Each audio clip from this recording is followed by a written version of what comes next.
The SNL50 moments that made Bill Murray bawl like a baby. Bill Murray expected to laugh as an honored guest at SNL50, but crying wasn't on his agenda. That's on you, Bill, who attends a reunion with longtime friends without getting a case of the feels. It was surprisingly emotional, Murray told Sway Calloway on SiriusXM Sway in the Morning per Entertainment Weekly. I wept 3 times in the show. It really got to me.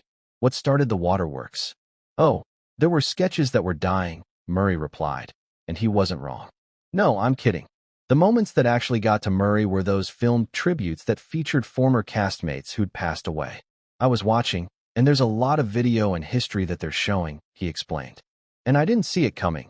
But there was Gilda up there dancing with Steve Martin, and I remember being there watching them rehearse that dance number for days and days and days and days, Murray said. I was crazy about Gilda, and I sort of came apart. I was sitting there in the dressing room with a bunch of people, and I couldn't stop it. Crazy about Gilda wasn't an understatement. Murray and Radner enjoyed a torrid romance during their time on SNL, which was great when it was great and torturous when it wasn't. It certainly wasn't a secret to others on the show. Billy and Gilda? When you're changing clothes backstage right next to 2 people who are involved? Oh yeah. You know what's going on between those 2 people, said Jane Curtin in Live from New York. The complete and censored history of Saturday Night Live. I can remember them coming to read through and fighting, said Lorraine Newman. And she was furious with him, and she'd just told him not to talk to her, and he'd be begging her. And this would be acted out in front of all of us. Murray and Radner's popular nerd sketches became a way to work through relationship issues during live shows, said writer Rosie Schuster. There was definitely some of that going on, she explained. You could probably track what was going on by seeing how they related to each other on the air. On the prom night sketch, they were really present.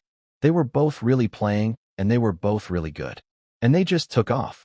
The other moment that got to Murray, unsurprisingly, was Don't Look Back in Anger, the short film in which the late John Belushi plays an old man dancing on the graves of his former castmates, including Radner.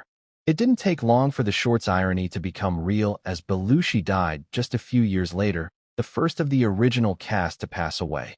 Watching the film hasn't gotten any easier for Murray over the years.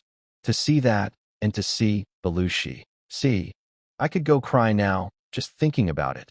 To see that sort of foreshadowing that director Tom Schiller sort of intuited to make that, and to miss him.